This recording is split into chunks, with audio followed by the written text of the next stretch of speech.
The gate clicked shut behind me, a soft, final sound, metal on metal.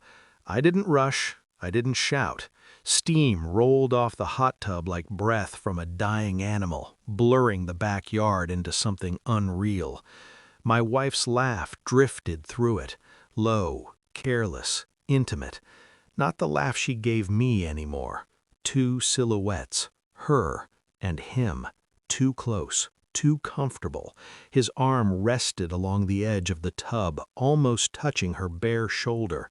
Almost, the kind of almost that tells you everything. I pulled my phone out slowly, the way bomb technicians do in movies. One wrong move and something explodes. I dialed his wife. She answered on the second ring. "Where are you?" I asked. "At home. Why?" "Come over. Now." "What's going on?" "You don't want me to explain it over the phone." Silence. "I'm coming," she said. I slipped the phone back into my pocket. Behind me, the house stood quiet. Ahead of me, my marriage was naked in boiling water. I stayed where I was, waiting, watching. They hadn't noticed yet. I had arrived home early because I'd forgotten my laptop. That small mistake felt like fate now.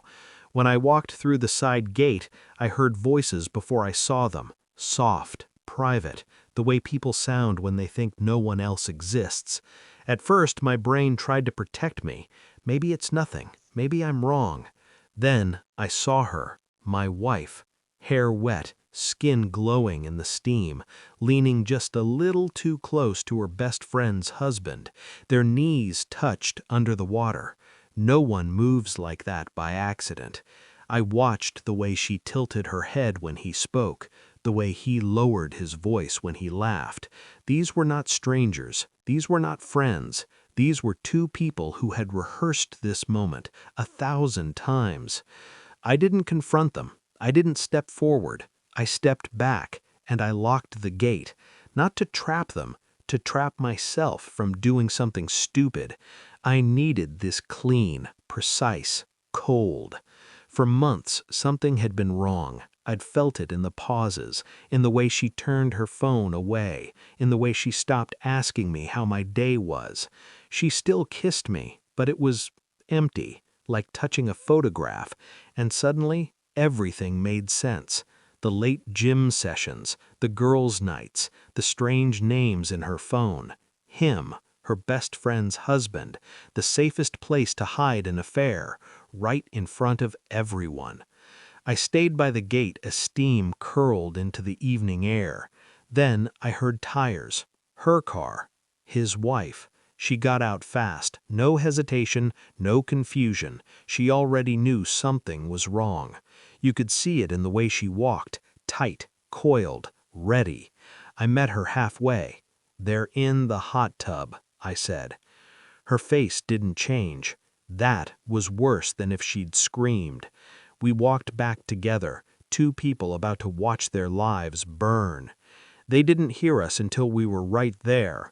My wife turned first, her eyes widened, not with guilt, with calculation. His followed. He went pale. "Hey," my wife started. I raised a finger. "Don't." His wife stepped forward. The steam parted. 4 people, 2 lies, 1 truth.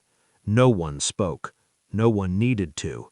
His wife looked at him, then at mine, then at the way his hand was still resting on the edge of the tub near her skin. She nodded once. "I knew it," she whispered. My wife finally moved. "Listen." "Stop," I said. My voice was calm, too calm. "I don't need an explanation. I already saw everything." She stared at me. For the first time in years, she had no words.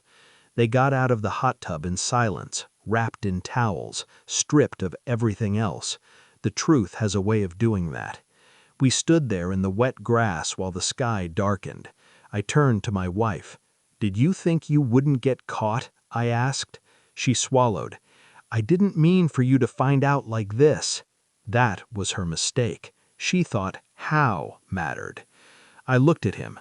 "You destroy 2 marriages," I said softly, and you don't even have the courage to look at me." He didn't. His wife did. She was already done. I could see it. So was I. We didn't argue. We didn't scream. We walked away. Two couples entering two separate futures. Inside the house, my wife tried to follow me. "Please," she said, "we can talk." I turned. "No," I said, "you can talk. I'm finished listening." She froze. That was the moment she understood. Not that I was angry, but that I was gone. Later, alone, I sat on the edge of the bed. Her side was still warm. I didn't touch it. I felt nothing, not rage, not sadness, just clarity. She didn't steal my love. She gave me my freedom, and that was the only thing worth keeping.